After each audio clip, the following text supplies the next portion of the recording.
Start करें। अब हम करने वाले हैं इसका पुष्पी बातों का सेकंड पार्ट। ठीक है, फर्स्ट पार्ट मैंने क्या किया था, कंप्लीट नहीं किया था, उसमें कंप्लीट इसलिए नहीं किया था, आप पढ़ें और सी बातें समझें कैसे पढ़ा जाता है। बाकी हम क्या करेंगे, रोज एक वीडियो में एक चैप्टर कवर करेंगे, राइट।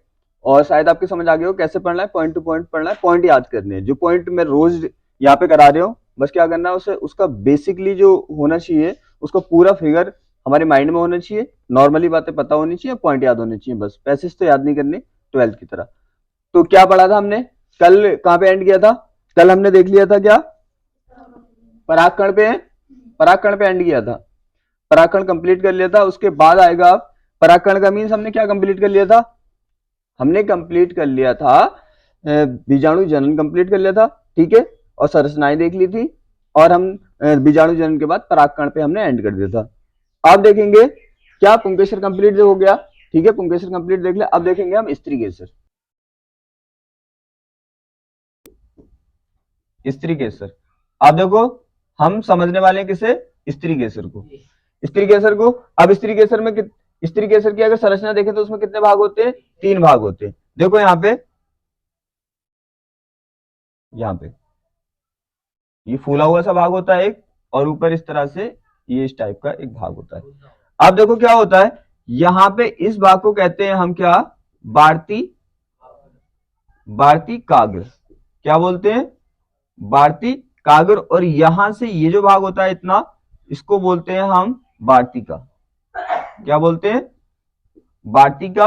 और सबसे नीचे वाला जो फूला हुआ भाग होता है इसे बोलते हैं अंडाशय, क्या बोलते हैं, अंडाशय। बात क्लियर है।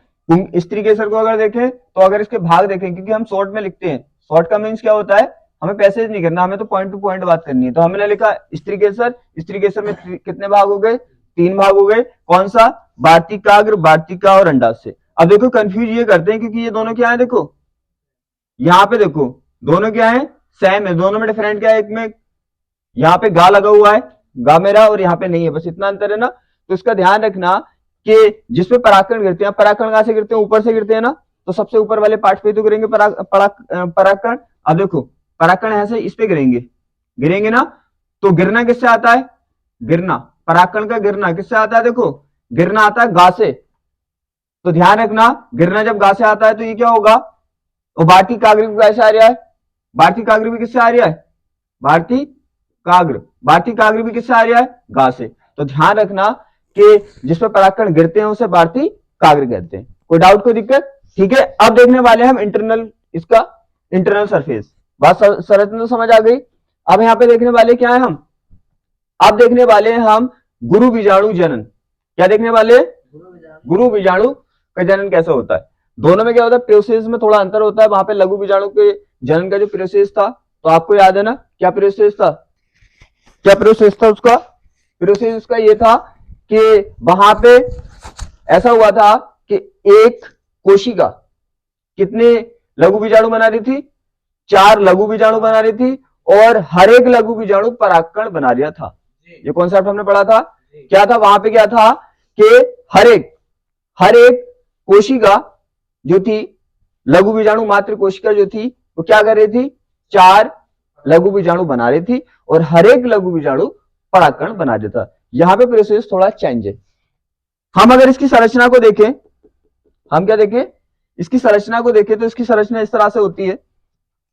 यहां पे देखो, इसकी संरचना यहीं पे बना लेता हूं, ठीक है। अब इसकी संरचना को अगर देखें, अंडाशय की संरचना देखने वाले, तो अंडाशय की संरचना ऐसे हमने लिया, राइट। ये अंडाशय की संरचना हो गई। इससे जुड़ा होता है क्या, इसमें जुड़ा होता है, इसके अंदर होता है बीजांड।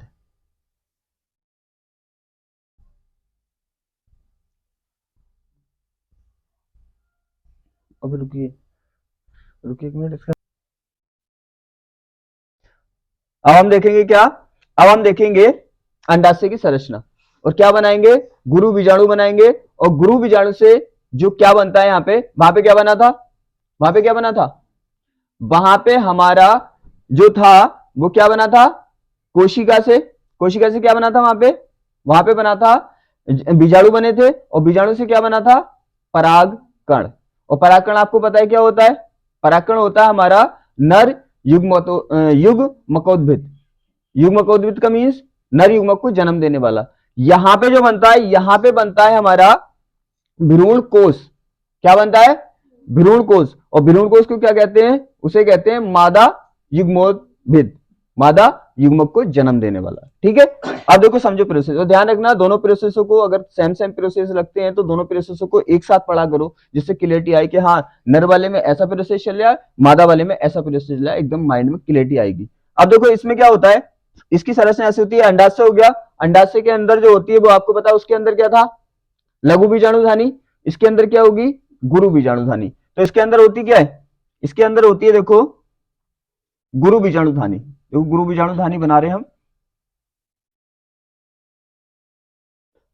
अब यहां पे देखना अच्छे से,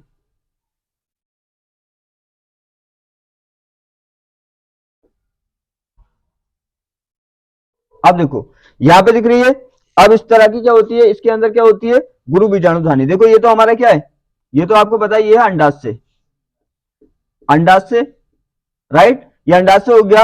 ये क्या है, ये क्या है, ये है गुरु बीजाणुधानी। क्या है, गुरु बीजाणुधानी। क्लियर है? गुरु बीजाणुधानी को क्या कहते हैं हम, बीजांड भी कहते हैं। ध्यान रखना इसको क्या बोलते हैं, बीजांड, इसको बीजांड भी बोलते हैं राइट। अब देखो क्या होता है, इसकी संरचना को अच्छे से समझना है आपको। संरचना से देखो यहां पे क्या है, आपको साफ साफ दिख रहा है कि यहां पे एक स्पेस दिख रहा है आपको, स्पेस दिख रहा है ना, यहाँ पे देखो एक स्पेस दिख रहा है। अब इसकी संरचना को हम समझेंगे अच्छे से। बात समझ आई? अंडाशय के अंदर क्या होता है, अंडाशय के अंदर क्या होती है, गुरु बीजाणुधानी होती है, उसका दूसरा नाम क्या है, बीजांड भी कहते हैं। ध्यान रखना अंडाशय से क्या बनता है, अंडाशय कन्वर्ट होता है फल में, और बीजांड कन्वर्ट होता है बीज में। किसमें कन्वर्ट होता है, बीज में। अपने माइंड से सोचो, अगर किसी में एक बीज होगा तो उसके अंदर, अंडाशय के अंदर कितने बीजांड होंगे? अरे आपको पता है बीजांड क्या बना रहा है, बीज बना रहा है। अगर एक बीज होगा तो बीजांड भी कितने होंगे, एक। और बहुत सारे, जैसे मान लो तरबूज में बहुत सारे बीज होते हैं, तो उसके अंडाशय के अंदर बीजांड भी कितने होंगे, बहुत सारे होंगे ना, क्योंकि एक बीजांड एक बीज बनाता है। तो अगर 100 बीज है किसी के अंदर तो 100 बीजांड होंगे ना, तो ये कितने भी हो सकते हैं। ठीक है, अकॉर्डिंग कंडीशन के अकॉर्डिंग। अब देखो यहां पे इसकी संरचना को समझना है। इसकी संरचना से भी कभी कभी बहुत सारे सवाल तो क्वेश्चन पूछ लेता है। इसकी संरचना को ध्यान रखना कि इसकी संरचना को मैं अलग बना लेता हूं, ठीक है, फिर मैं बताऊंगा क्या इसका सिस्टम होता है। देखो ये यहाँ पे क्या है, यहाँ पे जुड़ा हुआ होता है, तो हल्की फूला हुआ भाग होता है जहां पे ये जुड़ा होता है बीजांड। क्या होता है, बीजांड जुड़ा होता है, इसको बोलते हैं हम अपरा। क्या बोलते हैं, अपरा। क्या है ये, जहां जुड़ा होता है भाई, जहां पे बीजांड किससे, अंडाशय से जुड़ा होता है, हल्का फूला हुआ भाग होता है, उसे क्या बोलते हैं हम, अपरा। अब देखो ये आपको डंडी सी दिख रही होगी, क्या दिख रही है, ये यहां से यहां तक एक डंडी सी लग रही है ना, डंडी। और डंडी को क्या बोलते हैं बायोलॉजी की भाषा में, ब्रंथ। डंडी को क्या बोलते हैं, ब्रंथ। तो किसकी डंडी है ये, अरे आपको पता है बीजांड की डंडी है ना, तो हम क्या बोल देंगे इसको, बीजांड ब्रंथ। क्या है ये, बीजांड ब्रंथ, बीजांड ब्रंथ। ठीक है, ये क्या हो गया, बीजांड ग्रंथ हो गया। अब देखो क्या होगा, समझ में आ रही है ना संरचना, जहां से जुड़ा उसे क्या बोल रहे हैं, अपरा। और ये इसकी यहां से लेके यहां तक जो डंडी है उसे क्या बोल रहे हैं, बीजांड ग्रंथ। 2 पॉइंट समझ में आ गए। अब देखो यहां से लेके, इससे लेके, यहां से लेके और यहां तक इसका पूरा जो स्ट्रक्चर है उसे बोलते हैं बीजांड की काया। क्या बोलते हैं, बीजांड की काया। अरे इसमें तो डाउट वाली बात ही नहीं है, काया किसे कहते हैं, अरे आपकी बॉडी को तो कहते हैं काया। तो ये किसकी काया, ये किसकी बॉडी है, बीजांड की बॉडी है। क्लियर है ना। अब देखो यहां पे क्या हो गया, अब आपको एक चीज दिख रही है कि बीजांड ब्रंथ और बीजांड की काया यहां पे जुड़ रहे हैं। देखो इस भाग में जुड़ रहे हैं ना, इस भाग में जुड़ रहे हैं, इसे कहते हैं हम नाभिका। इस भाग को क्या बोलते हैं, नाभिका। क्या बोलते हैं, नाभिका। ठीक है, जहां पे बीजांड ब्रंथ और बीजांड की काया जुड़ रहे हैं तो क्या बोलते हैं, जैसे मान लो ये मार्कर है, इसका ब्लैक भाग और व्हाइट भाग क्या है, यहां पे जुड़ा है, जुड़ा है ना। इसी तरह से ये क्या है, दोनों देखो यहां पे जुड़े हैं, तो इस भाग को क्या बोलते हैं, जहां पे जुड़े हैं, नाभिका। जहां से ये क्या अंडाशय से जुड़ा है, क्या बोल रहे हैं उस भाग को, अपरा। कोई दिक्कत। अब देखो यहां पे आपको एक स्पेस खाली जगह दिखाई दे रही है, दिख रही है ना खाली जगह, खाली जगह तो क्या है ये, जैसे अपना वो होता है गेट होता है, घर का गेट होता है ना, तो वो क्या होता है, खाली तो होता है, खाली होता है ना। तो यहाँ पे क्या होता है, खाली जगह में क्या करते हैं हम, आते जाते हैं घर के अंदर। इसी तरह से यहाँ पे देखो खाली जगह है इसकी, बाकी तो बंद है ना। तो ये क्या है, ये है बीजांड का द्वार। द्वार का मीन्स तो आप जानते हैं दरवाजा, तो ये क्या है, बीजांड का द्वार। तो इसे क्या बोलेंगे, बीजांड, बीजांड द्वार। क्लियर है, क्लियर है ना, यहां तो कोई दिक्कत तो नहीं है। अब देखो इसके जस्ट सामने वाला भाग, ये वाला क्या दिखाई दे रहा है ना, इसके जस्ट सामने वाला, इसके बीजांड द्वार के जस्ट सामने वाला भाग जो होता है वो उसे बोलते हैं हम निभाग। क्या बोलते हैं इसको, निभाग। इतने पॉइंट आपको यहां पे देखना, एक एक पॉइंट इंपॉर्टेंट है, एक एक पॉइंट। ये यहां पे देखो इसने पूछा है, नीट में पूछा है कि उस स्थान का, उस जगह का नाम क्या होता है जहां पे बीजांड की काया और बीजांड बिरंज जुड़े होते हैं। तो सीधी सी बात है, आपको पता है नाभिका। मैंने बोला कि नीट का एग्जाम ज्यादा स्टैंडर्ड नहीं रह गया, अब पहले स्टैंडर्ड होता था, हाई लेवल का नहीं पूछता, एक एक पॉइंट पूछता है। कितना छोटा पॉइंट पूछ ले कोई पक्का पता नहीं। देखो इतना इतना छोटा क्वेश्चन पूछ लिया उसने कि क्या, कि बीजांड जो बिरंत होता है, बीजांड की काया जिस स्थान पे जुड़े होते हैं उसका नाम क्या होता है, नाभिका। अरे आपके ये भी पूछ सकता है कि बीजांड जो द्वार होता है उसके जस्ट सामने वाला भाग कौन सा होता है, निभाग होता है। ये भी पूछ सकता है वो कि बीजांड अंडाशय से जहां जुड़ा होता है उस संरचना को क्या बोलते हैं, क्या बोलते हैं, अपरा। ध्यान रखना, पॉइंट हमारे क्लियर होने चाहिए। तो शायद आपको ये समझ आ गया होगा। अब हम इसका चार्ट बना दें, ठीक है। अब देखो चार्ट बना दें, क्योंकि अपना यही तो ट्रिक है जिससे क्या होगा, ये टॉपिक इजी पढ़ेंगे। हम पहले स्त्री केसर देख लें, क्या देख लें, स्त्री केसर का चार्ट। स्त्री केसर, स्त्री केसर का चार्ट देखें तो स्त्री केसर के क्या देखने वाले हैं हम, भाग। अब स्त्री केसर के भाग आपको पता है कितने हैं, कितने हैं, 3 है ना। देखो कितने भाग हैं, 3। वार्तिक, काग्र, वार्तिका और अंडाशय कितने हैं, वार्ती, काग्र, वार्तिका,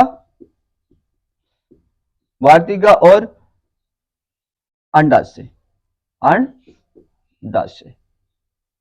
कोई दिक्कत, हमने बना लिया इसका, इसका बना लिया। अब किसका चित्र बनाए हम, किसका फ्लो बनाए, क्योंकि आपको क्या किसका करना है याद, आपको ये भी तो इंपॉर्टेंट है ना, ये भी इंपॉर्टेंट पॉइंट है ना। तो हम किसका बनाए, हम बनाएंगे अब इसका, इसका बीजांड, जो हमारा बीजांड है, ठीक है। बीजांड प्लस किसका चित्र देखने वाले हैं हम, किसका चित्र देखने वाले हैं, बीजांड अंडाशय का इंटरनल चित्र देखने वाले हैं। सीधी बात है, अब तो क्लियर है ना।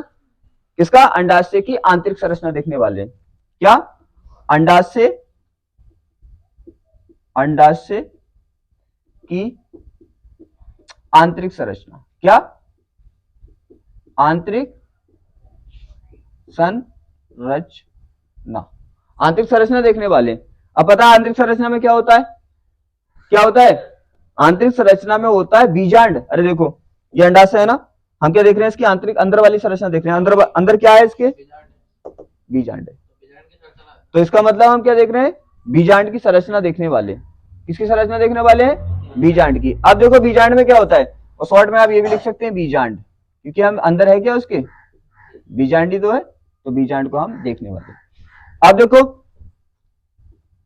अब देखो यहां पे पहला पॉइंट क्या मिला हमें, पहला पॉइंट क्या मिला, पहला पॉइंट मिला कि क्या, बीजांड अंडाशय से, बीजांड क्या होता है, बीजांड अंडाशय से क्या, जहां जुड़ा होता है उस भाग को क्या बोलते हैं, अपरा बोलते हैं।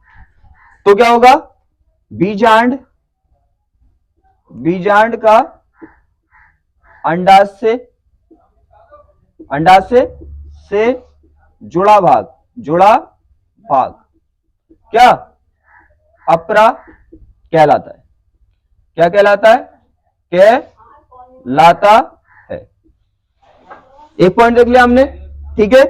दूसरा क्या है, बीजांड बिरंत, बीजांड बिरंत और बीजांड की क्या है, जिस स्थान पर जुड़ते हैं उसको क्या बोलते हैं हम, नाभिका।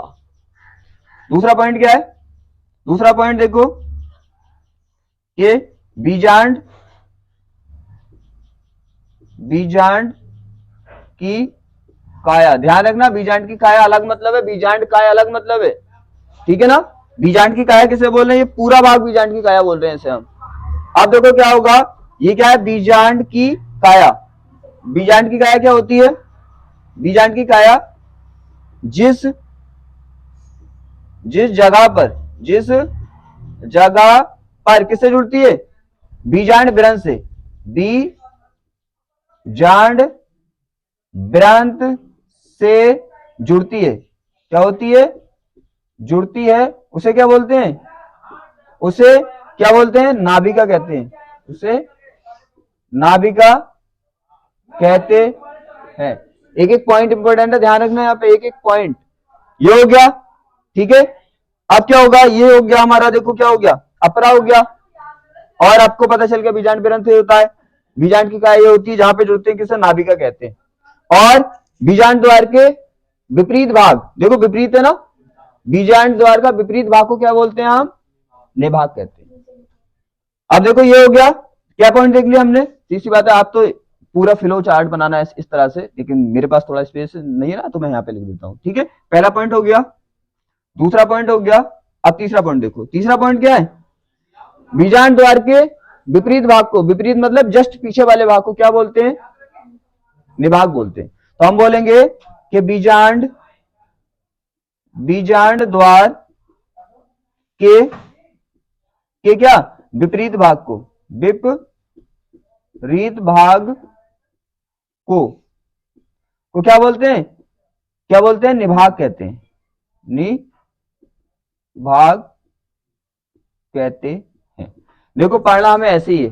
कैसे पढ़ना? देखो कितना इजी है। हमने क्या यहाँ पे टॉपिक अपने माइंड में क्लियर कर लिए, समझ लिया, और बस क्या किए, जितने पॉइंट इंपोर्टेंट थे इस टॉपिक के हमने कर लिए। क्वेश्चन पूछेगा तो यहीं से पूछेगा, लॉर्ड घूम के इधर उधर पूछ सकता है वो, बस क्या करता है, इन्हीं पॉइंटों को इधर उधर घुमा के पूछेगा। लेकिन आपको इतनी एक्यूरेसी से पढ़ना है, इसीलिए तो सब क्वेश्चन बता रही हूँ क्या क्या पूछ सकता है वो, हर क्वेश्चन।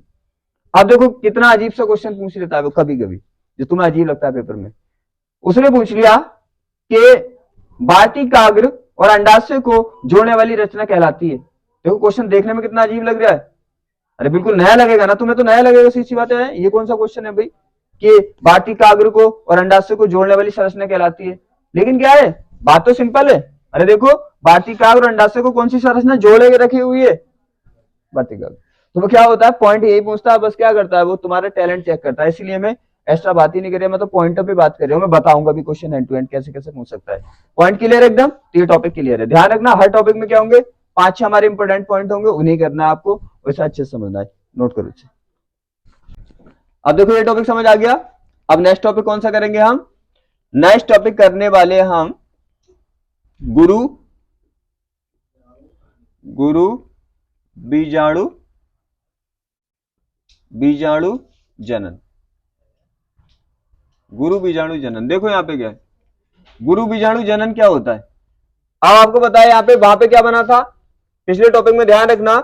इन दोनों टॉपिक को लघु बीजाणु जनन से लेकर कहां तक, परागकण बनने तक का प्रोसेस, और यहां से गुरु बीजाणु से लेकर क्या, गुरु बीजाणु से लेकर भ्रूण कोष बनने तक का प्रोसेस, दोनों को एक साथ कंपेयर करके पढ़ना तो एकदम एक्यूरेसी के साथ आएगा, राइट। अब देखो यहाँ पे क्या होगा, यहाँ पे आपको पता है, इसको तो सब पता है, इसको क्या बोलते हैं, इसको क्या बोलते हैं, ठीक है। ये फ्यूज वाला जो एरिया है इसको क्या बोलते हैं, इस सामने वाले एरिया को क्या बोलते हैं, इसको क्या बोलते हैं, तो आपको पता है ना, इसको क्या बोलते हैं, बीजांड ग्रंथ बोलते हैं। यहाँ पे जो जुड़ा होता है उसे क्या बोलते हैं, जुड़ा हुआ होता है ना, तो क्या बोलते हैं, इसको नाभिका बोलते हैं, ठीक है। बीजांड द्वार इसको बोलते हैं और इसको हम निभाग बोलते हैं, ये आपको पता है। अब देखो इस पूरे को क्या बोलते हैं, यहां से लेके और जो यहां तक पूरा होता है क्या बोलते हैं, बीजांड काया। अब ध्यान रखना, इसका जो इंटरनल एरिया है, क्या है इसका इंटरनल एरिया, इसको बोलते हैं बीजांड काय। क्या बोलते हैं इसको, बीजांड काय। बात क्लियर है ना, पॉइंट एकदम क्लियर होनी चाहिए, किसको क्या बोलते हैं, सब पूरे को क्या बोलते हैं। ध्यान रखना, बीजांड काय बीजांड काया में अंतर है। इसकी पूरी बॉडी को, काया तो आप जानते हो बॉडी, तो यहां से लेके पूरा जो है वो इसकी बॉडी, उसे क्या बोलते हैं हम, बीजांड काया बोलते हैं। लेकिन इसके इंटरनल इस पार्ट को क्या बोलते हैं, बीजांड काय। अब आपको पता है यहाँ पे बहुत सारी कोशिकाएं, क्या यहाँ पे बहुत सारी कोशिकाएं, अरे बहुत सारी कोशिकाएं दिख रही है ना, तो सीधी सी बात है, इन बहुत सी कोशिकाओं में से एक कोशिका डेवलप कर लेती है, क्या कर लेती है, डेवलप कर लेती है। डेवलप का मींस अपने साइज में बड़ी हो जाती है। क्या हुआ, माना हमने ये यहाँ पे ये वाली कोशिका, ये कोशिका, ठीक है, ये क्या हुआ, इसने अपने साइज में क्या कर लिया, ग्रोथ कर लिया और ये सबसे बड़ी हो गई। देखो क्या हो गई, सबसे बड़ी हो गई। बात समझ आ रही है? जो बीजांड काया होती है, जो बीजांड काया होती है उसमें एक कोशिका अपने साइज में क्या हो जाती है, बढ़ जाती है, राइट। बढ़ती कैसे, सीधी सी बात है, ये अपना पोषण साइड वाली कोशिकाएं इसे दे देती है, साइड वाली कोशिकाएं इसे देती हैं। जैसे मान लो एक मैन इंसान है, सब क्या करें, जो भी खाने वाली चीजें हैं उसे देते रहे, उसे देते रहे, तो वो तो वैसे साइज में बढ़ जाएगा। तो क्या होता है, अपना पोषण इससे देती है, बढ़ गई। अब देखो क्या होगा, इससे प्रोसेस होगा पूरा, इस कोशिका को बाहर निकाल लो। क्या हुआ, यहाँ पे बीजांड काय की एक कोशिका अपने साइज में बड़ी हो गई, ठीक है। कैसे बड़ी हुई, साइड वाली कोशिका होने से पोषण दे दिया। अब अगला प्रोसेस सही चलेगा, इस कोशिका को बाहर निकाल लो। देखो ये कोशिका है इस तरह से, कोई डाउट, कोई दिक्कत? आपको पता है ये कोशिका कैसी होगी, कैसी होगी बताओ मुझे, द्विगुणित। आपको पता है ये कोशिका द्विगुणित, राइट। यहां तक कोई दिक्कत? क्या होगा फिर होगा इसमें, आपको पता है क्या होता है, अर्ध सूत्री विभाजन। क्या हुआ यहां पे, अर्धसूत्री विभाजन। आपको पता है अर्धसूत्री विभाजन से क्या बनेंगे, वहां पे क्या बने थे, वहां पे बने थे 4 लघु बीजाणु, यहां पे बनेंगे 4 गुरु बीजाणु। तो कितने बनेंगे, यहां पे 4 गुरु बीजाणु बन गए, 1 2 3 4। कोई दिक्कत? यहां पे अब ये कैसे होंगे, आगुणित होंगे द्विगुणित? आपको पता आगुणित होंगे, एन होगा इसके अंदर। ये आप शायद सीखे होंगे, कल भी मैंने अच्छे से बताया था, और आपने अगर उसे देखा होगा, अच्छे से पढ़ा होगा, सीखे आप, ये होगा। अब देखो दोनों में डिफरेंस समझो, वहां पे चारों लघु बीजाणु परागकण बना रहे थे, लेकिन लेकिन यहां पे 3 जो बीजाणु होंगे हमारे नष्ट हो जाएंगे। 3 बीजाणु क्या होंगे, यहां पे खत्म हो जाएंगे, ये जो हो जाएंगे खत्म हो जाएंगे। केवल एक क्या होगा, एक बीजाणु क्या होगा, एक बीजाणु डेवलप करेगा आगे, जो क्या बनाएगा, पराग कोष बनाएगा। बात समझ आ गई? ये तीनों क्या हो जाएंगे, तीनों नष्ट हो जाएंगे, खत्म हो जाएंगे। एक ऐसा नहीं कि मैं यहां पे बना रही हूं टिक, ऐसे इस तरह से टिक बना रही हूं तो ये सोचो कि यही वाले होंगे, कोई से भी, मान लीजिए तो समझाने के लिए बनाया, कोई से भी 4 बीजाणु, 4 बीजाणु में एक बीजाणु क्या करेगा, डेवलप करेगा, और 3 बीजाणु क्या हो जाएंगे, खत्म हो जाएंगे। बात समझ आ गई? मान लिया हमने कि ये वाला बीजाणु ने क्या किया, ग्रोथ किया। अब ये बीजाणु ग्रोथ करेगा तो क्या करेगा, देखो उसके बाद कौन सा बीजाणु, ये तो आपको पता है, गुरु बीजाणु। प्रोसेस दोनों का डिफरेंस समझ आ गया ना। वहां पे चारों के चारों लघु बीजाणु क्या बना रहे थे, परागकण बना रहे थे, राइट। लेकिन यहाँ पे क्या क्या होगा, बनेंगे तो 4 ही, लेकिन 3 क्या होंगे, नष्ट हो जाएंगे, एक बचेगा। और ये कोई डिपेंड नहीं करता कि मैंने जैसे इस साइड में बना दिया कि 3 नष्ट हो गए, कोई से भी हो सकते हैं, कोई से भी ग्रोथ कर सकता है। अब देखो यहाँ पे क्या होगा, फिर से इसमें अब आपको पता है जब कोई भी कोशिका आगुणित हो जाती है तो सीधी बात है उसमें फिर कौन सा विभाजन नहीं होता, अर्धसूत्री विभाजन नहीं होता। क्योंकि अगर अर्धसूत्री रिपीट हुआ यहाँ पे तो एन क्या हो जाएगा, n/2 में कन्वर्ट हो जाएगा, n/2 कभी भी होता नहीं। तो यहाँ पे क्या होगा, फिर से अब ओनली क्या हो सकता है, समसूत्री। क्या होगा, समसूत्री। इस प्रोसेस को ध्यान से समझना, सीधी सी बात है, अच्छा प्रोसेस है। यहाँ पे एन है तो आपको पता है अगर समसूत्री विभाजन होता है तो क्या होता है, क्या होता है, अरे 2 कोशिकाएं बनती है। लेकिन तीनों प्रोसेस मैंने बताया ना, ऐसा भी हो सकता है कि ओनली केंद्र केंद्र का विभाजन हो जाए, ना कोशिका द्रव्य अलग होता है, ना ना ना कोशिका भित्ति है। तीनों समझा रखा था ना, कल की वीडियो में अच्छे से मैंने लेक्चर में बताया था, उसे ध्यान से देखना। यहाँ पे क्या होगा, यहाँ पे जो हमारा एक प्रोसेस है वही होगा, केवल यहाँ पे केंद्रक का विभाजन होगा। क्या विभाजन होगा, केंद्रक का, ना ही तो कोशिका द्रव्य का, ना ही कोशिका भित्ति का। बात समझ आ रही है? अरे ये क्या है, क्या है, ये लघु बीजाणु है चाहे गुरु बीजाणु, लेकिन है क्या, है तो कोशिका ही ना, है क्या, ये है तो कोशिका ही ना। तो सीधी सी बात है, क्या होगा यहाँ पे क्या होगा, यहाँ पे भाई इसमें जो विभाजन होगा हमारा, तो ओनली किसका विभाजन होगा, केंद्रक का। किसका विभाजन होगा, देखो केंद्रक का, ना ही कोशिका द्रव्य अलग हुआ, ना ही भित्ति। 2 बन गए, 2 बन गए ना। एक बार और विभाजन हुआ, एक बार क्या हुआ, और विभाजन हुआ। अब तुम्हें पता है 1 से 2 बनते हैं, तो 2 से कितने बन जाएंगे, 4। बात समझ आई, कितने बन गए अब, 4 बन गए। एक बार और विभाजन हुआ, एक बार और विभाजन हुआ, कितने बन गए, 2 3 4 5 6 7 8। बात क्लियर है? बात क्लियर है ना? कितने विभाजन हुए यहाँ पे देखो। अब देखो वहां पे एग्जामिनर कैसे काम करता है आपको पता है ना। पहले मैं थोड़ा और प्रोसेस आगे बढ़ा दूं, पूरा कंप्लीट कर दे, फिर उसके बाद बताऊंगा एग्जामिनर क्या क्या काम करता है यहाँ पे। ये हो गया। अब देखो क्या होगा, अब कोशिका द्रव्य का विभाजन हो जाएगा। क्या हुआ? तीनों चीजें आपको पता है, उसे ध्यान से देखना। तीनों काम हो सकते हैं। ओनली केंद्र का विभाजन भी देखो यहाँ पे क्या हुआ, ओनली केंद्र का विभाजन। ये मत सोचना समसूत्री अर्धसूत्री में होगा आधा आधा, लेकिन जरूरी नहीं है पूरा बट के दो ही कोशिका बन जाए, क्या पता केंद्र का विभाजन होकर काम रुक गया। तो यहाँ पे केंद्र का विभाजन। अब उसके बाद क्या होता है देखो, अब इस प्रोसेस को दोबारा से स्टार्ट करते हैं हम। इसमें क्या होगा, अब देखो नेक्स्ट में क्या होगा कि ये 3 केंद्रक यहां पे चले जाएंगे।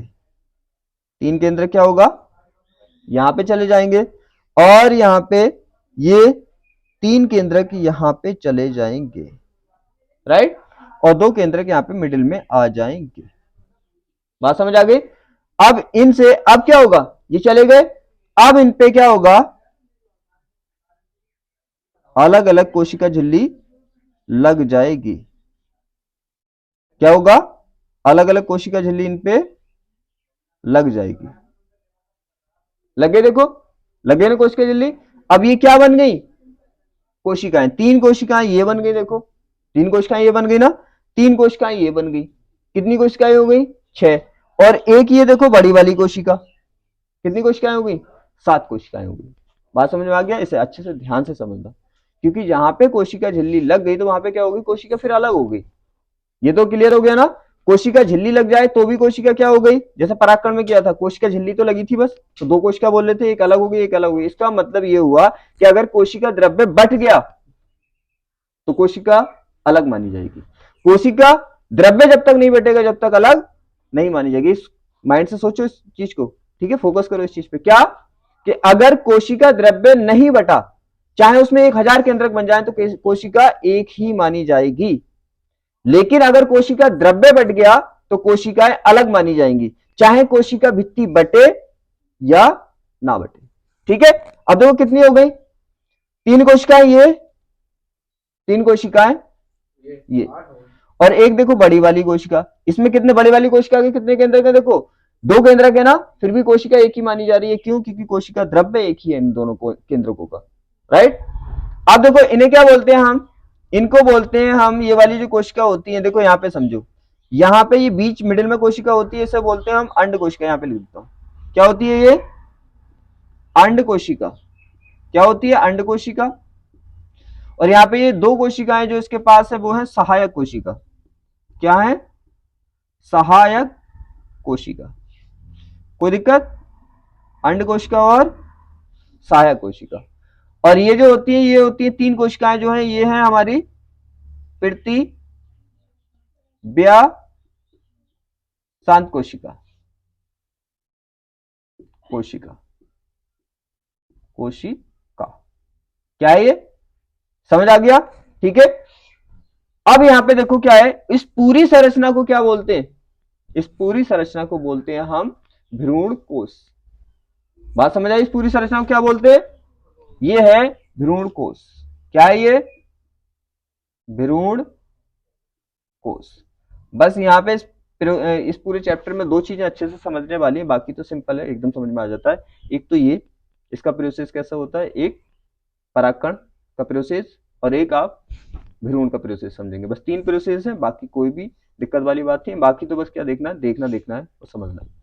तीनों समझ आ गए? तो कहने का मतलब ये है, अगर हम इसे आप देखें, हम इसे अब देखें, बात समझ में आ रही है ना? अरे ये तो समझ में आ गया। अब देखो हम इसे देखें तो इसका मतलब ये हुआ कि यहां पे क्या बन गया। अगर हम इसको ऐसे देखें, देखो इसको देखना आप ध्यान से, क्या मैं समझाना चाह रही हूं आपको।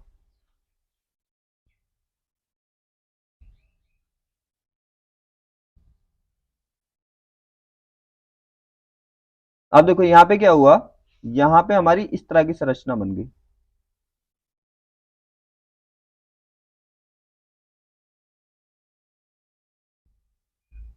बात समझ आ रही है? अभी काय में कन्वर्ट हो गया, ये इस तरह की संरचना बन गई। और ये कोशिकाएं क्या है, बीजांड का है, अभी भी है यहां पर। क्या है बीजांड का, अभी भी है यहाँ पर। कोई इसमें डाउट, कोई दिक्कत, कोई डाउट, कोई दिक्कत? ये ऐसी संरचना थी, अब ये काय में कन्वर्ट हो गई, ये इसमें कन्वर्ट हो गई। क्लियर है ना? ये बना और ये काय में कन्वर्ट हो गई। अब इसे आपको पता है इसे क्या बोलते हैं, भ्रूण कोश। कोश किसे बोलते हैं? कोश मैंने जैसे आपने फिजिक्स में ही पढ़ा है गोलीय कोश। कोश का मतलब होता है खाली जगह। खाली, देखो खाली जगह है, नहीं है? खाली है ना जगह अंदर, तो ये क्या हो गया हमारा भ्रूण कोश। कोई दिक्कत, कोई डाउट नहीं होना चाहिए। देखो यहां से क्वेश्चन कैसे, इसने पूछा था इस बार कि यहाँ पे भ्रूण कोश में कितनी कोशिकाएं होती हैं। ऐसे दिया था उसने कि यहाँ पे क्या होता है, तो उसमें दिया था कि 7 केंद्रक, क्या कुछ में दिया था 7 केंद्रक 8 कोशिकाएं, किसमें दिया था 8 केंद्रक 7 कोशिकाएं, ऐसे दिया था उसने। तो रियल में क्या है यहाँ पे, देखो भ्रूण कोश को देखें तो देखें तो क्या है इसमें भ्रूण कोश में, बताओ मुझे केंद्रक कितने, केंद्रक है 8। देखो केंद्र कितने, 8, 8 है ना, प्लस कोशिका कितनी है, 7। ये क्वेश्चन नीट में ऑलरेडी उसने पूछा, कोशिका 7। बात समझ आ गई ना? मैंने बोला वो हार्ड नहीं पूछता, वो पॉइंट टू पॉइंट पूछता है। उसने वो बस ये देखना चाहता है कि बच्चे ने एक एक पॉइंट को समझ के पढ़ा है या उसने रटा है, राइट? अब वो ये भी तो पूछ सकता है कि भाई हम ये बताओ कि जो एक कोशिका होती है उससे क्या बनने में, भ्रूण कोश बनने में कितनी बार विभाजन होता है, ये भी तो पूछ सकता है ना। कितनी बार विभाजन हुआ, देखो 1 बार, 2 बार, 3 बार। वो ऐसी ऐसी चीजें पूछता है एकदम सटीक वाली। कितनी बार पूछा, जब ये पूछ सकता है कितने केंद्रक होते हैं, वो ये भी तो पूछ सकता है कितनी बार विभाजन हुआ, 3 बार विभाजन हुआ। वो ये भी पूछ सकता है कि कितनी बार कौन सा विभाजन हुआ, तो हमें पता 3 बार हुआ और समसूत्री हुआ।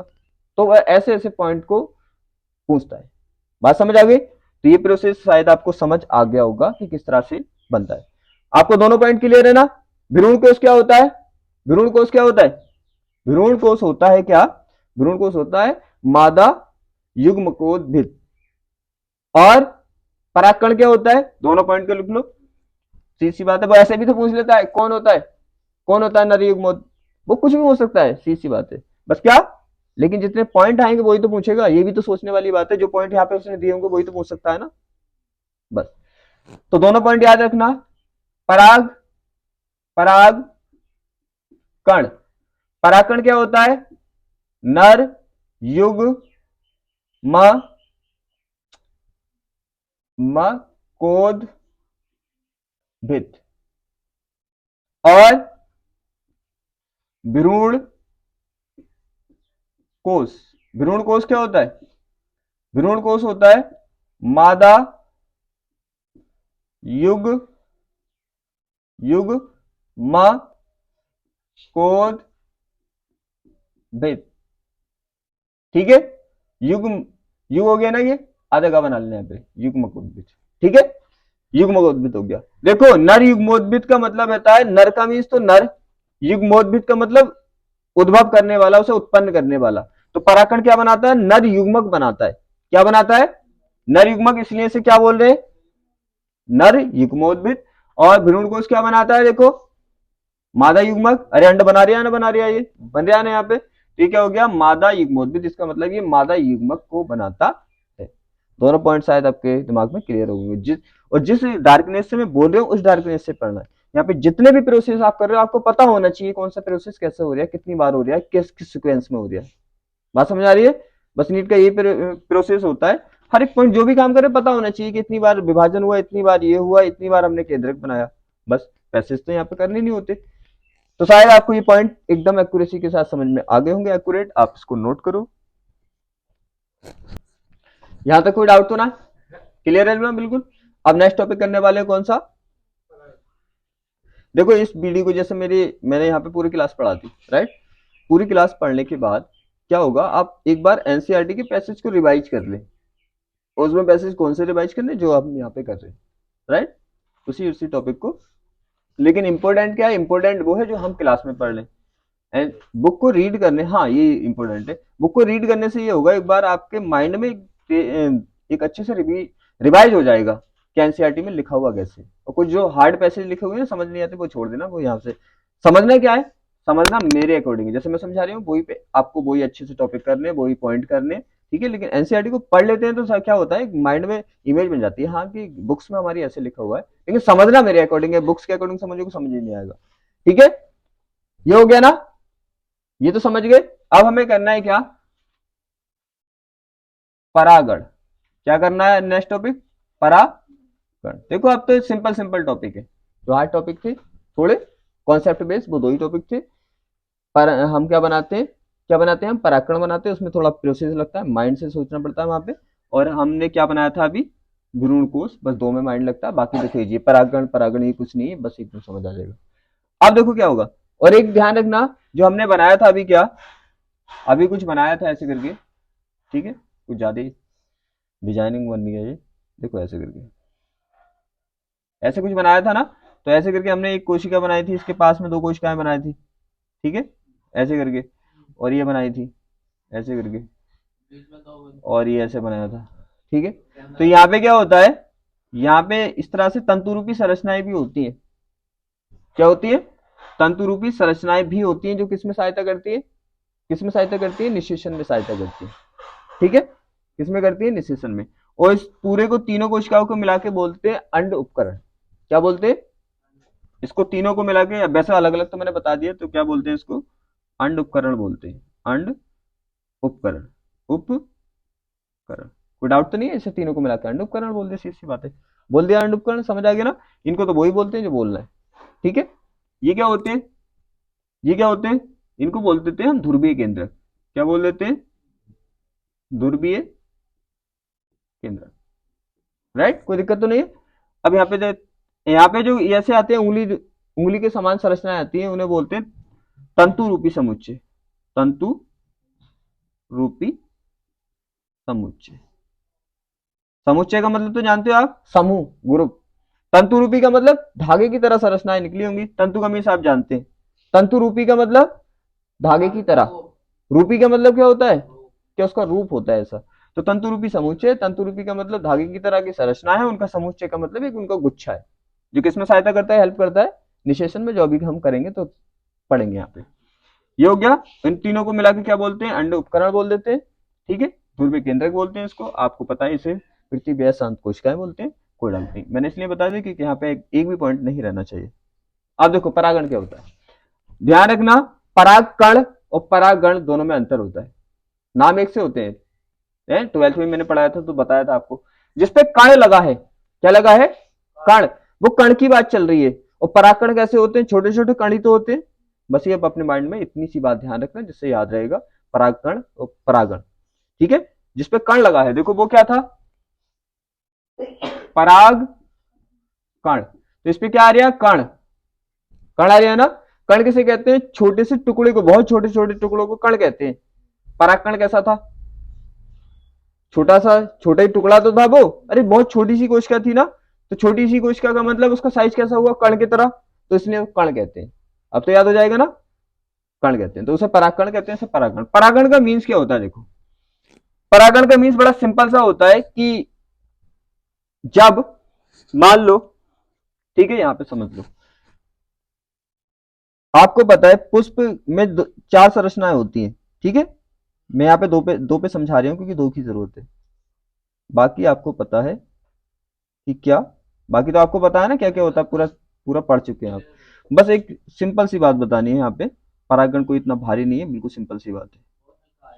यहाँ पे देखो, ये हो गया, तो आपको पता है जी परिपक्व हो जाते हैं, परिपक्व का मतलब एकदम कंप्लीट, जैसे मान लो कि आप क्या हो गए, यंग हो गए एकदम, तो क्या होगा, हर एक काम करने के सक्षम हो गए। परिपक्व का मतलब होता है हर एक काम करने के सक्षम हो जाए, वो हर एक काम कर सकता है, वो उस कंडीशन में आ गया तो उसे बोलते हैं परिपक्व।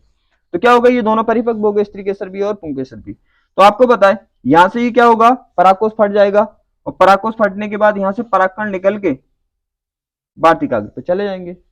तो इसी प्रोसेस को, किस प्रोसेस को, परागकण का परागकोश से वार्तिकाग्र पर जाना की जो प्रक्रिया होती है, जो काम होता है, उसे क्या बोलते हैं, परागण बोलते हैं। तो यहां से लेके देखो परागकण था यहाँ पे, और ये वार्तिकाग्र पर पहुंचा, ये तो आप सब जानते हैं। तो यहां से लेके यहां तक का जाना ही क्या कहलाता है, परागण। इतना सिंपल है, देखो परागण, ठीक है, बात समझ आ गई ना, अरे बात समझ आ गई, परागकण कहां से, यहां से लेके यहां तक पहुंचा, देखो ये क्या है, परागकण है ना, परागकण, परागकण है ना, और यहाँ पे देखो अब भारतीय कागज पर पहुंच गया परागकण, तो क्या बोलते हैं इसको, तो हम लिखे, अगर हम देखें तो सीधी सी बात है, बस एक लाइन लिखनी है आपको, तो क्या, परागकण का, क्या, पराग कण का, कहां से, परागकोश से,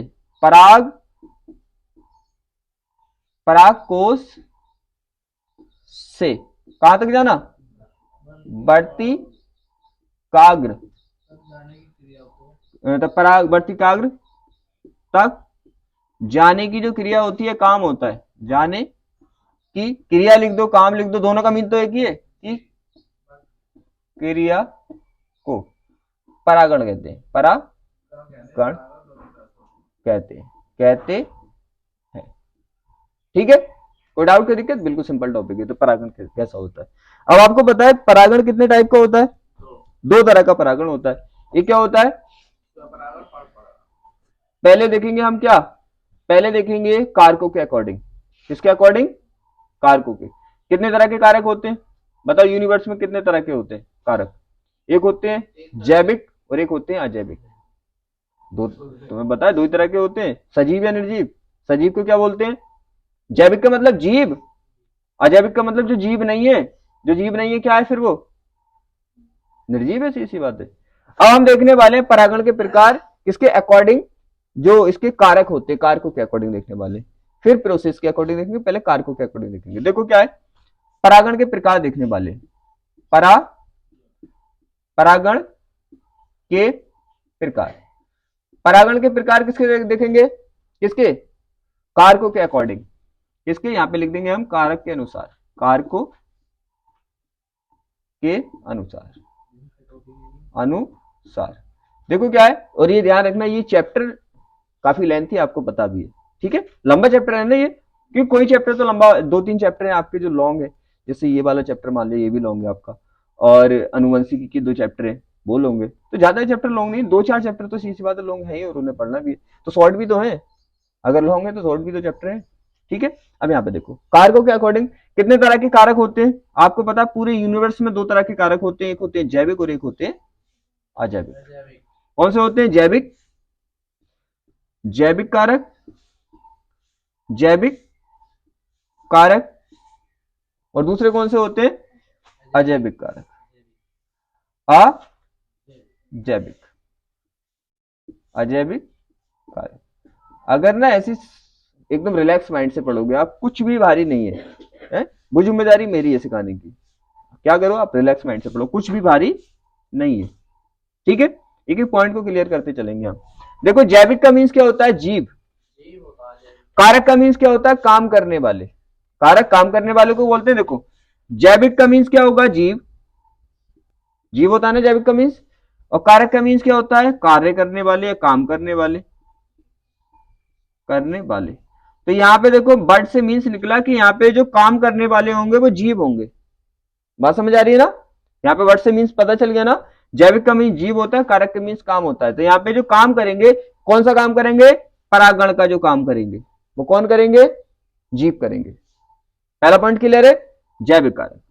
दूसरा पॉइंट देखो अजैविक, आ अगर लग गया, अजैविक का मतलब होता है जीव नहीं है, अरे जैविक का मतलब जीव, अजैविक का मतलब जीव नहीं, जीव नहीं होता तो क्या होते हैं फिर, निर्जीव। ठीक है ना, बात समझ में आ गई भाई, जैविक का मीन्स तो तुम्हें पता है जीव होता है, आ लग गया तो क्या हो गया, जैसे सत्य और असत्य, सत्य का मीन सच होता है, और आ लग गया तो क्या हो गया, असत्य, असत्य का मन मीन्स हो गया सच नहीं है ये। ठीक है, तो ऐसे यहाँ पे देखो जैविक का मीन्स तो जीव है, और अजैविक का मीन्स है जीव नहीं, जीव नहीं है यहाँ पे। जब जब जीव नहीं होगा तो आप पता है यूनिवर्स में दो ही चीजें होती हैं, जीव और निर्जीव, तो यहाँ पे निर्जीव की बात चलेगी, तो यहाँ पे क्या होगा, निर्जीव होगा, कौन होगा, निर्जीव। बात क्लियर है, कारक का मीन्स काम करने वाले, काम करने वाले, तो यहां पे जो काम करने वाले होंगे वो क्या होंगे, निर्जीव होंगे। ठीक है, कौन सा काम कर रहे हैं, करेंगे यहाँ पे, परागण का। तो बात क्लियर है ना, कि परागण का जो कार्य करते हैं वो दो करते हैं, जीव भी परागण कराते हैं और निर्जीव भी परागण कराते हैं। कोई दिक्कत, कोई डाउट, कोई दिक्कत, कोई डाउट नहीं। देखो यहाँ पे क्या है, जैसे कीट करते हैं, यहाँ पे कीट करते हैं ना, अरे जीभ कीट क्या है? कीट जीभ नहीं है, जीभ है ना। और आपको पता है कीट भी करते हैं यहाँ पे, और मधुमक्खी भी करती है? मधु मक्खी, मधुमक्खी, चमगादड़ भी दे रखी है आपके उसमें, ठीक है।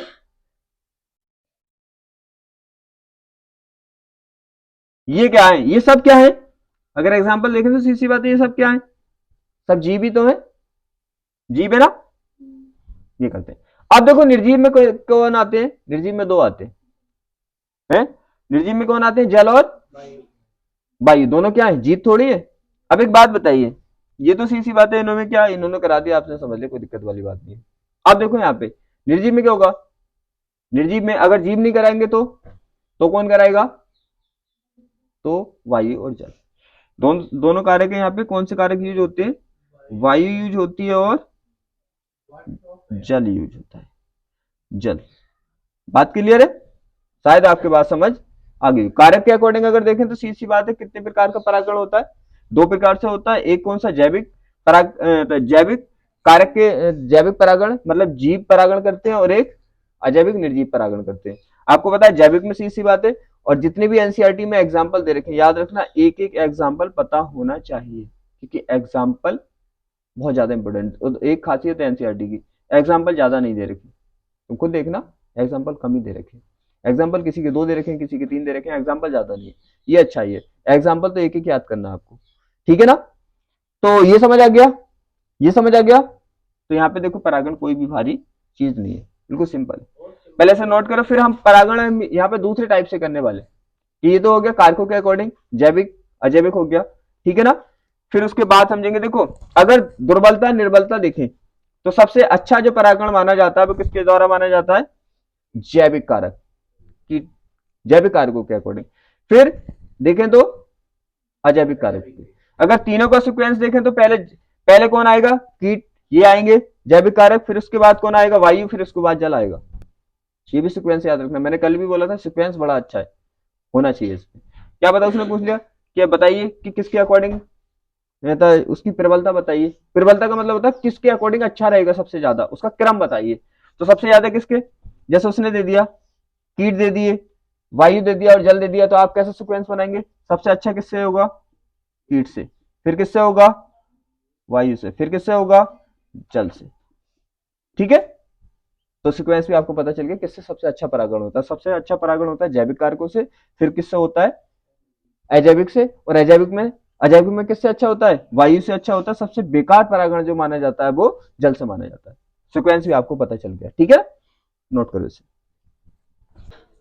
देखो यहां तक देख लिया टॉपिक, और एक एक पॉइंट को मैंने बोला था एनसीईआरटी की बुक को मेरे साथ लेके बैठना। यहाँ पे जो दे रखे हैं वायु से किसका परागण होता है, ठीक है, इंपोर्टेंट टॉपिक नोट करना आपको। वायु से किसका परागण होता है, उसके एग्जाम्पल इंपोर्टेंट है, याद करने। जल से किसका परागण होता है, उसके एग्जाम्पल इंपोर्टेंट है, याद करने आपको, ठीक है। जितने भी एग्जाम्पल दे रखे हैं जल वाले, आपको एक एक एग्जाम्पल याद करना है, वो पूछता है, सीधी बात है, ठीक है ना। वायु से किसका होता है, उसके भी एग्जाम्पल आपको याद करने हैं। जल से किसका होता है, उसके भी एग्जाम्पल आपको याद करने हैं, ठीक है। तो एग्जाम्पल इसके जल के, वायु के, कीटों के, सबको याद करने की किसका किससे होता है एग्जाम्पल, वेरी इंपोर्टेंट है, बहुत मोस्ट है, याद करने सी बात है, ठीक है। आपको क्या करना है, हाईलाइट कर लेना, इन टॉपिक को हाईलाइट कर लो, जो भी एग्जाम्पल दे रखे हैं वाटर के और जल के, मतलब वायु के और इसके, बस ये इंपोर्टेंट है। नॉर्मल इंफॉर्मेशन पता होनी चाहिए। नॉर्मल क्या होनी चाहिए? इंफॉर्मेशन पता होनी चाहिए। क्या जो मैंने बताई है इंफॉर्मेशन इतनी पता होनी चाहिए। इसके वायु से सीक्वेंस मैंने बता दिया। सबसे वीक परागण किससे होता है? अरे ये तो पता चल गया ना, सबसे वीक परागण किससे होता है? जल से होता है। तो ये सीक्वेंस याद होना चाहिए आपको, और इसके एग्जाम्पल याद होने चाहिए, बाकी कोई भी इसमें इंपोर्टेंट चीज नहीं है। अब देखो आगे, अब हम पढ़ेंगे परागण के प्रकार। अब पहले क्या पढ़े थे? परागण के प्रकार कैसे पढ़े थे? कारक के अकॉर्डिंग, ठीक है ना। कारक के अकॉर्डिंग देखे थे कि कौन सा, किस टाइप से परागण कौन सा होता है, कारक के अकॉर्डिंग, ठीक है। अब पढ़ेंगे हम परागण के प्रकार, ठीक है। परागण परागण के प्रकार। अब देखो परागण के प्रकार पढ़ने वाले हम, कितने तरह का परागण होता है, वो तो कारक पढ़ने वाले थे। क्या पढ़े थे वहां पे? तो हम, आप पराग, या तो ऐसे लिख लो आप कि परागण के प्रकार किसके अकॉर्डिंग, कारकों के अकॉर्डिंग, या आप ऐसे लिख लो परागण के कारक, बात एक ही है, ठीक है ना। आपको अगर कंफ्यूज होता है कि यहाँ पे भी मैंने परागण के प्रकार लिखा है, वहां पे भी परागण के प्रकार लिखा है, तो वहां पे आप क्या लिख सकते हैं, परागण के कारक भी लिख सकते हैं। लेकिन मैंने साफ साफ लिख दिया था परागण के प्रकार अकॉर्डिंग द क्या, उसमें जो कारक है उसके अकॉर्डिंग देख रहे हैं। अब देखो तीन तरह का परागण होता है, तीन तरह का क्या होता है, परागण होता है। आप कारक में डाल लेना पिछले वाले टॉपिक को अगर तो कंफ्यूज होता है तो। एक होता है स्वयं परागण, स्वयं परागण, परागण। और आपको ध्यान रखना है एग्जाम्पल एक एक एनसीईआरटी का याद होना चाहिए आपको। टॉपिक एक एक क्लियर करूंगा। आप एक बात बताइए, मैंने यहाँ पे एग्जाम्पल लिख दिया कि वायु का परागण इससे होता है, तो मैंने कुछ नया समझाऊंगा थोड़ी, वो तो आपके एनसीईआरटी में लिख रखा है, इसी बात मेरा टाइम ही वेस्ट होगा, इसलिए मैं बोल दूंगा आपको ये याद करना है, हाईलाइट, इसीलिए मैं मंगा रही हूँ ये बुक, हाईलाइटर एकदम हाईलाइट कर लो बस। स्वयं परागण हो गया, और एक होता है समजातीय परागण। क्या होता है, समजातीय परागण, परागण, ठीक है ना। तीसरा टॉपिक देखिए, ये होता है पर परागण, पर परागण, पर परागण, राइट। इसको क्या बोल देते हैं, स्व परागण को स्वयं युग्मन भी बोलता है। क्या बोलता है वो, या स्वयं युग्मन, स्वयं युग्मन, बात समझ आ रही है, ठीक है। पर परागण को क्या बोलता है वो, क्या बोलता है, परानिषेचन भी कह देता है, परानिषेचन, निषेचन। देखो एनसीईआरटी में लिख रखा है ना ऐसे करके, ऐसे लिख रखा है, देखो यहाँ पे लिख रखा है स्वयुग्मन, लिख रखा है ना एनसीईआरटी में, तो स्वयुग्मन बोल दो या स्वयं परागण बोल दो, बात एक ही है, राइट। समजातीय परागण को समजातीय परागण ही बोलते हैं, कोई दिक्कत कोई डाउट वाली बात नहीं है। यहाँ पे आता है पर परागण को एनसीईआरटी में क्या लिख रखा है, परानिषेचन लिख रखा है, लेकिन आपको पता है ये इनके दो दो नाम है, ठीक है। हाँ, अब देखो यहाँ पे समझेंगे स्वयं का मतलब क्या होता है, स्वयं में। देखो यहाँ पे वर्ड का मीन्स निकालना है, स्वयं का मतलब खुद, स्वयं, अपने में है, अपने में करेंगे, अपने में, अपने में, अपने में कर रहे हैं, अपने में मतलब खुद में, परागण, परागण, परागण। देखो मैं कोशिश करूंगा कि एक एक टॉपिक को जितने भी कंफ्यूजन है उसको यहीं पे खत्म करा दूं, जिसमें याद करने में दिक्कत आती है यहीं पे याद करा दूं, जिसे भूल सकते हो यहीं पे बता दूं कि कैसे नहीं भूल रहे, राइट। तो क्या होगा अपना सबसे जो तरीका है वो ये है कि हम वर्ड का मीन्स निकाल लेते हैं, फिर दिक्कत नहीं आती हमें। हमें पता है स्वयं का मतलब अपने में, परागण का मीन्स परागण, अपने में खुद में परागण करना है।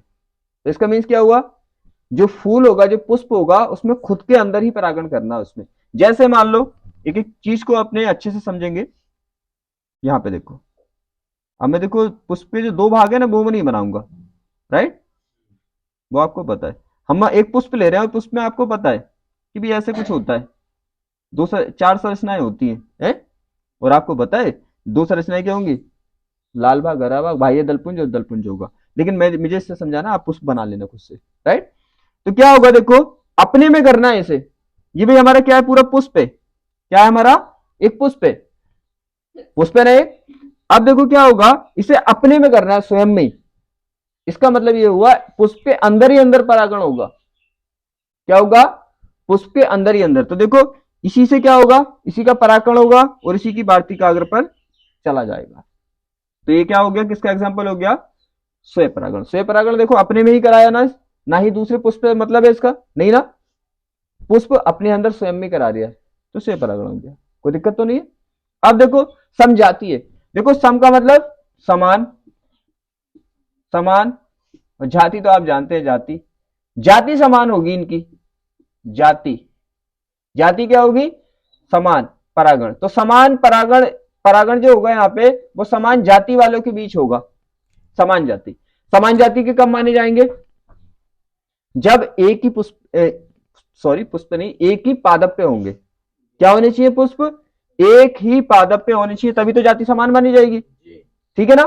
तो मान लिया, ये तो समझ आ गया ना, एक ही पुष्प के अंदर, तो मैं लिख देता हूं चलो एक पॉइंट, कभी आपको याद नहीं रहे, क्या होता है ये, एक ही पुष्प के अंदर, एक ही पुष्प के अंदर परागण, अंदर परागण होगा, परागण, पॉइंट क्लियर है ना। एक ही पुष्प के अंदर अगर परागण होता है तो स्वयं परागण कहते हैं। अब आता है समजाति एक ही जाति के, इसका मीन्स ये होगा कि मान लो हमारे पास एक पादप है प्लांट से, उसका एक पुष्प तो यहाँ पे लगा हुआ है, एक पुष्प कहाँ पे लगा हुआ है, ठीक है मैं ऐसे ही बना रही हूँ इसको थोड़ा सा पुष्प, ये है। और इसमें पुष्प में क्या है, एक पुष्प यहाँ पे बना लो, ठीक है। अब देखो दोनों पुष्प अलग अलग है, कोई दिक्कत नहीं है, सीधी सी बात है, मुझे समझाना है बस ओनली तुम्हें। तो यहाँ पे क्या हुआ, हमें पता हुआ कि यहाँ पे जो इसका क्या है, सीधी सी बात है, क्या होगी, स्त्री केसर होगा, और यहाँ पे क्या होगा, पुंकेसर भी होगा। इसी पुष्प का क्या है, यहाँ पे भी देखो क्या हो, यहाँ पे भी क्या होगा, वही सेम, स्त्री केसर एंड पुंकेसर। अब यहाँ पे क्या होगा देखो, अगर इसी पुष्प के अंदर हो जाए, मतलब इसी का परागकण यहीं पे पहुंच जाए इसी पुष्प के अंदर, तो क्या हो जाएगा, स्वयं परागण स्वयं युग्मन। लेकिन अगर जाति समान नहीं है, जाति समान है, दूसरे पुष्प दूसरे प्लांट्स पे नहीं जाना, ध्यान रखना, लेकिन दूसरे पुष्प पे जाना है। यहां पे समझ आ रहा है कि प्लांट्स क्या रहेगा, पादप क्या रहेगा, वही रहेगा, लेकिन यहां पे ऐसा होगा देखो, अगर इसका परागण है तो ये इसका परागण दूसरे वाले पुष्प पे आ गया, तो इसे क्या बोल रहे हैं, समजातीय परागण। देखो एक ही क्या है, दोनों पुष्पों की जाति क्या है, एक ही है, क्यों, क्योंकि एक ही प्लांट्स पे, एक ही पौधे पे, एक ही पादप पे लगे हुए, तो दोनों पुष्पों की जाति क्या है, एक ही है ना, तो समझाती हुआ कि नहीं हुआ। तो इसमें क्या होता है, एक पुष्प का परागण दूसरे पुष्प पे जाता है, और कौन से, ये भी ध्यान रखना, उसी पादप के। तो क्या लिखेंगे हम, एक पुष्प का क्या पराग कण उसी पौधा वही होगा, उसी पौधे के दूसरे पुष्प की, किसकी, पुष्प की भारती काग्र पर जाता है, भारती काग्र पर जाता है। कोई डाउट, सिंपल सा है। अब देखो पर परागण में देखो आगे, पर का मतलब पराए, अब ये पराए प्लांट्स पे जाएगा, दूसरे प्लांट्स पे जाएगा। पर का मतलब क्या हो गया, पराए, पराए मीन्स आप जानते हैं दूसरे, पराए, पराए के बीच होगा यहाँ पे परागण, परागण, परागण किसके बीच होने वाला है, पराए के, पराए का मीन्स यहाँ पे जो पुष्प प्लांट्स होगा, पुष्प तो अलग होगा ही होगा, प्लांट्स भी अलग होगा। जैसे माना कि एक पुष्प हमारा इस प्लांट्स पे लगा है, पौधे पे लगा है, और इस पौधे पे लगा है, दोनों पे लगा है, तो यहाँ पे क्या होगा देखो, ये जो हमारा पुष्प है, ये क्या हमारा पुष्प, और ये भी क्या हमारा पुष्प, ठीक है। और ध्यान रखना दूसरे पौधे पे का मतलब ऐसा नहीं है कि सूरजमुखी का जो परागकण है वो उस पर पहुंच जाएगा आम के पेड़ पे, ठीक है, ऐसा नहीं है। क्या होगा, अलग अलग पौधा होगा, लेकिन क्या होगा, होगा तो एक ही क्वालिटी का। तो यहाँ पे क्या होगा, देखो यहाँ पे क्या होगा कि यहाँ पे वही प्रोसेस ये होगा, ठीक है। और यहाँ पे देखो, देखो बस तुम्हें इतना ही करना है, हार्ड वार्ड कुछ नहीं है, ऐसी सी बात है। हार्ड क्या है इसमें बताओ मुझे, क्या हार्ड है, बस ध्यान से रिलैक्स होकर देखते रहना कि कहाँ पे क्या होता है, प्रोसेस को समझ लेना है, कुछ भी हार्ड नहीं है। कोई पैसेज लिख रहे हैं हम, नहीं ना, बस पॉइंट टू पॉइंट बात कर रहे हैं, जितने इंपॉर्टेंट पॉइंट है मैं बता भी रही हूँ, ये भी बता रही हूँ मैं, वो एग्जामिनर कैसे कैसे पूछता है, बस उन्हीं को कर लेना आपको, बात खत्म। पूरी बायोलॉजी में मुश्किल से, ठीक है, 300 पॉइंट है, और मैं मानता हूँ 300 पॉइंट जो बच्चा अच्छे से करके चला गया वो बायो के सब क्वेश्चन कराएगा, टेंशन ही नहीं। तो आप टेंशन लेके ही रहे, जितने पॉइंट बता रहे हो इतने कर लो, 300 पॉइंट याद कर लेना तुम, आप याद करके देखो मैं कैसे बच जाता पेपर। यहाँ पे हो गया, होगा ये। अब देखो क्या होगा, अब इसमें क्या होगा देखो, प्लांट्स पौधा भी अलग अलग है, इसे माना हमने, इसे माना पौधा, ये वन पौधा, और ये पौधा कौन सा है, पौधा टू है यहाँ पे। अब देखो इसमें क्या होगा, इसका परागण इसकी वार्तिक काग्र पर जाएगा।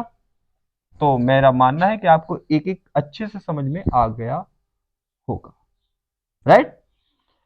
अब यहाँ पे समझाती है परागण में दो चीजें दे रखी है उसने, ठीक है, दोनों पॉइंट मुझे क्लियर कराने। क्या स्वयं परागण में किसी कारक की जरूरत होती है, नहीं ना, कारक की जरूरत क्या होगी, अरे ये ऊपर है यहाँ पे लगा हुआ है, ये आराम से गिर जाएगा, हवा भी नहीं चलेगी तो भी हो जाएगा ना, यहाँ पे तो पानी भी नहीं होगा तो भी हो जाएगा, क्योंकि यहाँ पे होगा, ये अचानक में क्या होगा, ये फूटेगा और फूट के इस पे गिर जाएगा। तो ध्यान रखना कि स्वयं परागण में कारक की जरूरत नहीं होती है, कोई भी कारक नहीं चाहिए, नहीं चाहिए ना कारक, ध्यान रखना। हवा नहीं भी चलेगी, मान लिया कि इस तरह से रखा हुआ है, भाई तुम्हें पता है परागकोश ऊपर ही होता है हमेशा, स्त्री के तरह इस तरह से टाइप से देखा है ना तुमने, जिस पौधे में ऐसा होगा उसमें होगा ही नहीं स्वयं परागण, ये भी तो है। अगर ऐसे होगा परागण, परागकोश क्या होगा, नीचे होगा, स्त्री के सर ऊपर होगा, तो क्या उसमें स्वयं परागण होगा, उसमें होने के चांस नहीं है, सीधी बात है, ठीक है ना। तो क्या होगा इस तरह से, और वार्तिकाग्र इस तरह से, वार्तिकाग्र यहाँ पे नीचे और परागकोश ऐसे करके, तो यहाँ पे हवा चले न चले जैसे ही फटेगा परागकण उस पर गिर जाएंगे, तो कारक की जरूरत नहीं है। लेकिन क्या पर परागण में कारक की जरूरत है, इसमें तो पड़ेगी, ऐसा थोड़ी है कि परागकण क्या है, परागकोश इतनी तेज फट रहा है कि वो उड़ के दूर जा रहे हैं, ऐसा नहीं है। तो यहाँ पे क्या होगा, यहाँ पे हवा की या पानी की जरूरत पड़ेगी। तो सीधी बात है, यहाँ पे पॉइंट समझना जो मैं यहाँ पे समझाऊंगा फिर। तो इसका मतलब ये पॉइंट क्लियर हुआ कि पर परागण में कारक की जरूरत होती है और स्व परागण में कारक की जरूरत नहीं होती। पॉइंट क्लियर है, क्लियर है ना। अगर क्या है, ये इसी पुष्प पे क्या लगा हुआ है, पहला पॉइंट क्लियर है ना, क्या क्या पॉइंट क्लियर समझाया मैंने, स्वयं परागण में क्या होता है, स्वयं परागण में कारक की जरूरत नहीं होती, आप यहां पे नोट कर लेना, ठीक है, मैं बोल रहा हूं, अगर आपको कंफ्यूज होता है तो आप नोट कर लेना क्या, कि स्वयं परागण के लिए कारक की आवश्यकता नहीं होती है, पर परागण के लिए कारक की आवश्यकता होती है, राइट। अब देखो यहां पे पहला पॉइंट हो गया। अब एक बात बताइए, ये परागण है, ठीक है ना, अब यहां पे क्या है, परागकोश है, कि यहां पे परागण परागकोश पे पहुंचा, तो इस परागकोश का डीएनए और इस परागण का डीएनए सेम है कि नहीं है, ये बताओ। अरे पुष्प एक ही है ना, तो डीएनए भी क्या होगा, सेम ही होगा, सेम होगा ना, सेम होगा कि नहीं होगा, होगा, सी सी बात है। अब देखो, अब ये देखिए, ये दूसरा पुष्प है, ये दूसरा पुष्प है, प्लांट्स भी अलग अलग है, तो क्या इसका डीएनए सेम होगा, नहीं होगा ना, नहीं होगा, नहीं होगा, ठीक है, क्लियर है ना। एक पॉइंट ध्यान रखना कि स्वयं परागण में क्या होता है, स्वयं परागण में वो जो होते हैं ना आपस में क्या होते हैं, अनुवंशिक रूप से भी समान होते हैं। अनुवंशिक का मतलब तुम्हें पता है, मैंने बोला था जहां अनुवंशिक आ गया इसका मतलब डीएनए की बात चल रही है। तो स्वयं परागण में क्या होता है, दूसरा पॉइंट ये भी क्लियर हो गया कि स्वयं परागण में वो समजातीय अनुवंशिक रूप से भी समजात होते हैं। अनुवंशिक रूप से का मतलब उनका डीएनए भी क्या होता है, सेम होता है, बात समझ आ रही है ना।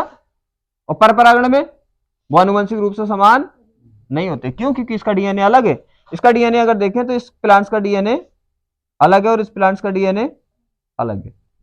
तो पर परागण जो होता है उनमें क्या होता है, डीएनए अलग अलग होता है, इसका मतलब अनुवंशिक रूप से वो समान नहीं होते। स्वयं परागण में अनुवंशिक रूप से क्या होते हैं, समान होते हैं। दोनों पॉइंट क्लियर है, पहला पॉइंट मैंने बोल दिया, दूसरा पॉइंट क्या है, देखो पर परागण क्या होता है, पर परागण में अनुवंशिक रूप से समान नहीं होते, स्वयं परागण में अनुवंशिक रूप से समान होते हैं। दोनों पॉइंट आपको पता है, आपने नोट कर लिए, ठीक है। अब देखो यहां पे, अब चलेगी इस पे बात, अगर इसे हम देखें, अब इसे देखें हम, तो इसमें क्या कारक की जरूरत पड़ेगी, हाँ, क्योंकि एक पुष्प से दूसरे पुष्प पे जा रहा है तो कारक की जरूरत तो पड़ेगी। बस कारक की जरूरत कब नहीं पड़ती, जब उसी पुष्प के अंदर हो तो दूसरे पुष्प पे जाएगा। एक बात बताइए, तुम अपने घर के अंदर हो तो क्या किसी बाइक की या किसी चीज की जरूरत पड़ रही है, ऐसा थोड़ी एक कमरे में दूसरे कमरे में बाइक लेके जा रहे हो, क्या उसमें जा रहे हैं, तो नहीं जरूरत पड़ रही, तो अंदर कोई जरूरत पड़ तो रही है, पड़ रही घर की, नहीं पड़ रही ना। इसी तरह से कारक का मीन्स क्या हुआ, अरे कारक क्या है, यहाँ पे एक जगह से दूसरी जगह को जाने वाले क्या है? जो आपको साधन चाहिए वही तो है। तो क्या घर के अंदर साधन की जरूरत पड़ती है, नहीं ना, तो इसी मतलब पुष्प के अंदर जरूरत नहीं पड़ती। लेकिन अगर घर से बाहर कहीं जाएंगे तो लेके जा सकते हैं, इसी बात है। तो इसी तरह से देखो यहाँ पे भी है, पुष्प के अंदर नहीं पड़ेगी, लेकिन अगर दूसरे पुष्प में जा रही है, किसी दूसरे के पुष्प का मतलब समझ लो, किसी दूसरे के घर जा रहे हो तुम, तो बाइक लेके जा सकते हो ना, क्या पता कितना दूर है उसका घर। तो यहाँ पे हो गया, बात समझ आ गई। तो यहाँ पे भी किसकी कारक की जरूरत पड़ेगी कि नहीं पड़ेगी, पड़ेगी, पड़ेगी। तो अगर कारक के अकॉर्डिंग देखें तो समझाती परागण कैसा है, पर परागण की तरह। ये वाला पॉइंट समझाने के लिए मैंने 2 पॉइंट सिखाए आपको। हाँ, वो एनसीईआरटी एग्जामिनर ऐसे ही तो पूछता है, एनसीईआरटी के जो पॉइंट पॉइंट होते हैं, तो इसीलिए मैंने आपको 2 बातें पॉइंट जो लिखा है वो इसे सिखाने के लिए लिखा है। पहली बात क्लियर है कि अगर जिसमें कारक की जरूरत होती है तो वो किसके अकॉर्डिंग काम करता है, किसके अनुसार काम करता है, परपरागण के। जिसमें कारक की जरूरत नहीं होती वो किसके अनुसार काम करता है, स्वपरागण के। तो क्या इसमें कारक की जरूरत हो रही है, पढ़ रही है ना, तो ये किसके समान हुआ, अभी कारक के अकॉर्डिंग अगर देखें तो ये परपरागण है, कारक की जरूरत पड़ेगी, परपरागण है ना।